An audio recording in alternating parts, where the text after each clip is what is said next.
பராசர ஜோதிட மணிமன்ற குழுவில் பயணிக்கும் அனைத்து ஜோட சொந்தங்களுக்கும் வணக்கம். பிரமத்தி வேலோடு சந்தன் பேசுகிறேன். ஒவ்வொரு கிரகமும் காதலிக்கும், ஒவ்வொரு கிரகமும் காதலிக்கும். அதே மாதிரி ஒவ்வொரு ராசியும் காதலிக்குமா அப்படிங்கிற ஒரு கான்செப்ட் வேணுமில்ல. ஏன்னா ஒவ்வொருத்தரும் ஒரு ராசியில் பிறந்திருப்பாங்க, ஒவ்வொரு நட்சத்திரத்தில் பிறந்திருப்பாங்க. இப்போ பொதுவாக எல்லா ராசிக்காரங்களுக்கும் காதலிக்கக்கூடிய அம்சம் வந்துடுது.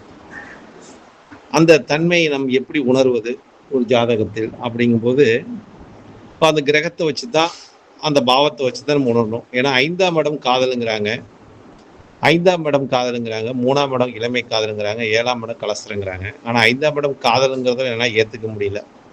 5ஆம் இடங்கிறதே பூர்வ புண்ணியம் புத்திரஸ்தானம் தான் சொல்கிறோம். நம்ம குழந்தைங்க மேலே அன்பு வைக்கிறோம், குலதெய்வம் சாமிக்கிட்ட வேண்டுறோம். அது எப்படி காதல் ஆகும் அப்படிங்கிறது என்னோட கான்செப்ட். எல்லாமே சொல்லி 5ஆம் இடம் காதல், 5ஆம் இடம் காதல்னா 5ஆம் இடம் முன்ஜென்ம செய்த ஒரு பாவ புண்ணியத்தோட கணக்கு. அதே மாதிரி நம்மளோட புத்தஸ்தானத்தோட அங்கே ஒரு உண்மை நிகழ்வை தெரிஞ்சுக்கலாம். அதே மாதிரி நம்மளோட பூர்வ புண்ணியத்தோட குலதெய்வத்தை பற்றி தெரிஞ்சுக்கலாம். இதை தான் சொல்லியிருக்காங்க. ஆனால் எல்லாமே காதலுங்கிறாங்க. காதலுங்கிறது நான் எங்கேயும் பார்த்ததில்லை அந்த பாவத்தில். இருந்தாலும் ஒவ்வொருத்தரும் சொல்றதையும் நம்மளே பின்பற்றிக்கிட்டு வந்துட்டு இருக்கிறோம் இன்னும் வரைக்கும். அது மாதிரி நம்மளும் அந்த தன்மையிலிருந்து கொஞ்சம் மாற்றி பார்க்க வேண்டிய சூழ்நிலைக்கு வர்றோம். இப்போ மேச ராசிக்காரங்கள் காதலிச்சா எப்படி இருக்கு அப்படின்னு பார்த்தா, அவங்க காதலிக்கிறதுக்கு பயந்துக்குவாங்க. மேச ராசிக்காரங்க எப்பொழுதுமே, ஏன்னா செவ்வாய் போலீஸ்காரங்க எப்பொழுதுமே மற்றவங்ககிட்ட மக்கள்கிட்ட அதிகாரம் செலுத்துவாங்க, கொஞ்சம் திமிரா பேசுவாங்க, அகராதியாக நடந்துக்குவாங்க. ஆனால் காதலுங்கிற விஷயத்துல கொஞ்சம் அவங்களுக்கு கூச்ச சுபாவம் வந்துடும். அதே மாதிரி பயந்துக்குவாங்க. அசிங்கியது பட்டுட்டு என்ன பண்ண, திடீர்னு நம்மளுக்கு திட்டிது பிடிச்சிட்டு என்ன பண்ணுறதுன்ட்டு அவங்களுக்கு அந்த காதல் மேலே அவ்வளோ இருக்கும். ஆனால் வெளியே சொல்ல பயந்துக்குவாங்க. அப்படிங்கிற ஒரு தன்மை செவ்வாய்க்கு உண்டுன்னு வச்சுங்களேன். அதே மாதிரி ரிஷப ராசிக்காரங்களுக்கு நல்லா பேசுவாங்க, நல்லா கலகலன்னு பேசுவாங்க, எல்லாத்திட்டையும் இனிமையாகவும் பேசுவாங்க. ஆனால் அவங்களுக்கு பெருசாக காதல் கை கூடாதுன்னு வச்சுங்களேன். எந்த அளவுக்கு பேசுகிறாங்களோ அந்த அளவுக்கு அவங்க பேச்சோட போயிடும். அவங்களோட காதல் ரொம்ப டீப்பாக உள்ளே போகாது. காதல் அவங்களுக்கு அமையாது. அது ஒரு தன்மை, காதல் அமையாது. ஏன்னா ரிஷபத்தில் பாருங்க, அங்கே சுக்கிரன் இருக்காங்க, சுக்கிரன் ஆட்சி, சந்திரன் உச்சம் அப்படிங்கிற தன்மை இருக்கிறதுனால அங்கே அந்த 2 விதமான தன்மையை கொடுத்துரும்னு வச்சுக்கலாம். அதனால அவங்களுக்கு காதல் அமைவது ரொம்ப கஷ்டம். அதே மிதுன ராசிக்காரங்களுக்கு பாருங்க, இவங்களுக்கு அதாவது பெண் மேல மோகமா இருப்பாங்க. பெண் மேல அதிகமா மோகத்தை காட்டக்கூடிய பெண்கள்கிட்ட அடிமையாயிருவாங்க. அடிமையா இருக்கக்கூடிய தன்மையிலாம் இந்த மிதுன ராசிக்காரங்களை கல்யாணம் பண்ணிட்டா பொண்டாட்டிக்கிட்ட கூட அடிமையா இருந்துறாங்கன்னு வச்சுக்கிட்டேன். அதே மாதிரி பொண்டாட்டியும் கூண்டுக்குள்ள கிளி வச்சிருக்க மாதிரி வச்சுக்கிறாங்க.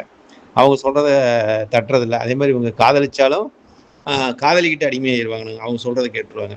மிதுன ராசிக்கு ஏன்னா அது இரட்டை தன்மை உடையது அப்படிங்கிற ஒரு தன்மை அந்த ராசிக்கு உண்டு. அதே மாதிரி இளமை காதலுக்கு உண்டான இந்த தைரியம், வீரியம்னு சொல்றோம்ல, உணர்ச்சி வசப்படக்கூடிய தன்மை அதுல தானே இருக்குது. ஆனா அந்த மாதிரி ஒரு வீரியத்தை சொல்லக்கூடிய இடமும் அதுதானே. அப்ப அவங்க அதுல சரண்டர் ஆயிடுவாங்க. பெண்ணுகிட்ட பெண்ணா இருந்தா பெண்ணுகிட்ட சரண்டர், ஆனா இருந்தா ஆணுகிட்ட பெண் சரண்டர் ஆயிடுவாங்க. அப்படிங்கிற ஒரு தன்மை மிதுன ராசிக்காரங்களுக்கு இந்த தன்மை உண்டு. அதே மாதிரி கடக ராசிக்காரங்களுக்கு பார்த்தீங்கன்னா, கடகம் என்பது சந்திரனோட ஒரு தன்மை கொண்டது. அது நீர், ஓடக்கூடிய நீர். அவங்களுக்கு காதல் என்றாலே அது என்னன்னு தெரியலைம்பாங்க. காதல் என்றால் அதான் மனசு. காலதேவனுக்கு 4ஆம் இடம் மனசுங்கிற ஸ்தானமே. அது ஓடிக்கிட்டே இருக்குமா. அந்த காதல் ஓடிக்கிட்டே ஒரு இடத்துல நிற்காதான், ஓடிக்கிட்டே இருக்கக்கூடிய காதலாக இருக்கக்கூடியது. அந்த மாதிரி காதல் என்றால் எனக்கு என்னன்னே தெரியாதுன்னு சொல்லக்கூடியவங்க கடகராசிக்காரர்கள் பிறந்தவங்களா இருப்பாங்கன்னு வச்சுங்களேன். சாதுரியத்தனம் அதிகம் அவங்களுக்கு எல்லா விஷயத்துலையுமே. அதே மாதிரி சிம்ம ராசிக்காரங்களுக்கு காதலியில் இவங்க கை சேர்ந்தவர்கள்.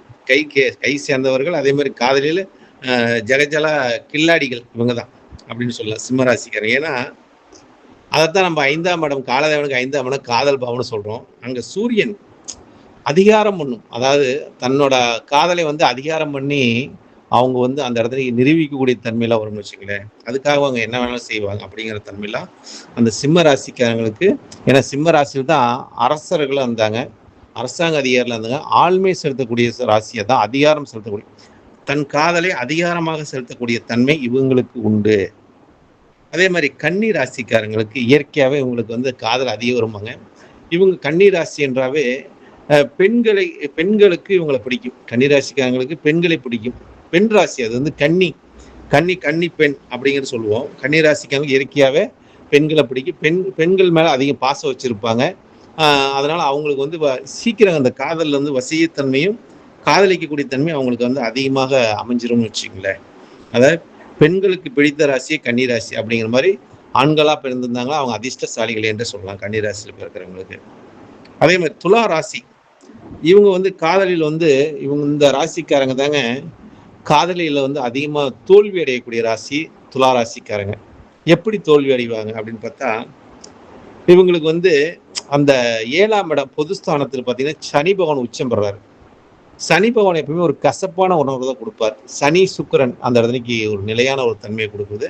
அப்ப அந்த தன்மையில வந்து ஒரு ஃபர்ஸ்ட் வந்து ஒரு கஷ்டத்தையும் ஒரு தாமதத்தையும் ஒரு பிரிவையும் கொடுத்துட்டு தான் அவங்களுக்கு வந்து அந்த காதல் வந்து இதுல இவங்க வந்து தொழிலை நேசிக்கக்கூடியவங்களாக இருப்பாங்க, வேலையை நேசிக்கக்கூடியவர்களாக இருப்பாங்க துலா ராசியில் வந்து.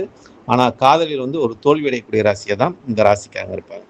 அதே மாதிரி விருச்சிக ராசிக்காரங்க பார்த்தீங்கன்னா காதலுக்கு மரியாதை செலுத்தக்கூடியவர்களாக.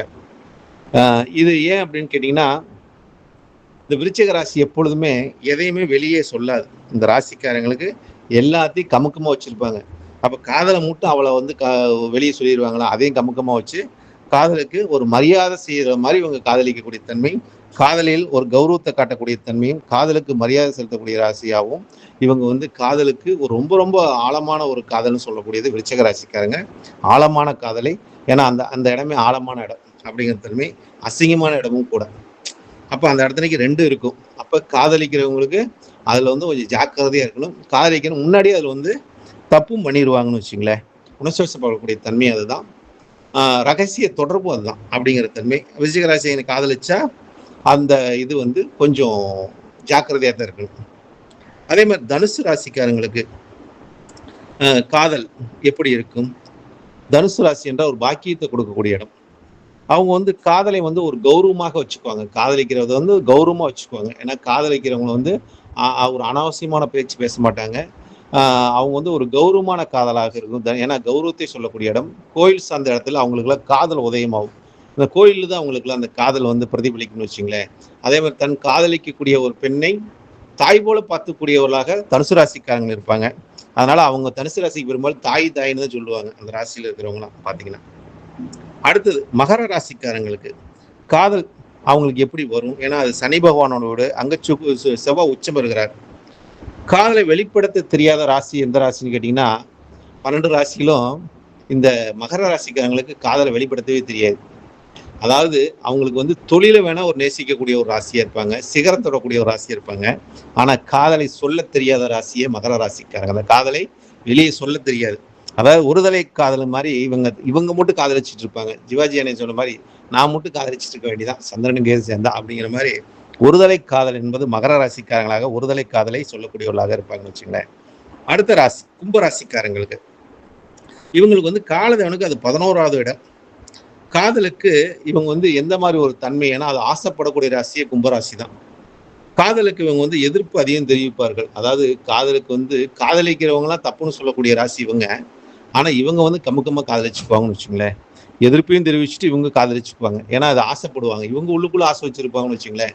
அப்ப கும்பராசிக்காரங்களுக்கு காதலுக்கு எதிர்ப்பு உண்டு, காதலும் உண்டு அப்படிங்கிற ஒரு தன்மை இந்த ராசிக்காரங்களுக்கு நம்ப முடியாதுன்னு வச்சுங்களேன். எப்ப எதை செய்வாங்கன்னு நம்ப முடியாது. ஏன்னா கும்பம் என்பது ஒரு அது வந்து கலசம். அதுக்குள்ள என்ன இருக்குன்னு நம்ம வந்து அவ்வளவு சாமானியமா அதை கண்டுபிடிக்க முடியாது. அது வந்து பிரபஞ்ச ராசி. அதனால இந்த ராசிக்கு வந்து பலனே சொல்ல முடியாதுன்னு சொல்லுவாங்கன்னு வச்சுங்களேன். அடுத்த ராசி 12வது ராசியா வரக்கூடியது சயான சுகத்தை கொடுக்கக்கூடிய ராசி. அங்க சுக்கிரனும் குரு உச்சம் பெறக்கூடிய ராசி. இப்ப குருவும் சுக்கிரனும் சேர்ந்தாலும் பார்த்துக்கிட்டாலும் அவங்களுக்கு வந்து ஏகதாரம் ஒண்ணுதான் அப்படிங்கிற ஒரு தன்மை உண்டு ஜாதகத்துல. அதே மாதிரி இந்த மீன ராசிக்காரங்களுக்கு பார்த்தீங்கன்னா காதலுக்கு அதிகமா அவங்க வந்து காதலுக்காக நஷ்டப்படக்கூடிய ராசி இவங்க ராசி தான். ஏன்னா காலதேவனுக்கு இது 12வது வீடு, விரயம் வேற. காதலுக்காக அதிக விரயத்தை பண்ணுவாங்க, நஷ்டம் அடைவாங்க. இதுக்காக வந்து அவங்க வந்து மன உளைச்சல் அதிகமா அவங்களுக்கு வரும். மன உளைச்சல் வரும், பண விரயமாகவும், கஷ்டம் வரும், நஷ்டம் வரும், துன்பம் வரும், துயரம் வரும். இவங்களுக்கு வந்து சிக்கல் அதிகமாக வரும்னு வச்சுக்கோங்களேன் மீன ராசிக்காரங்களா.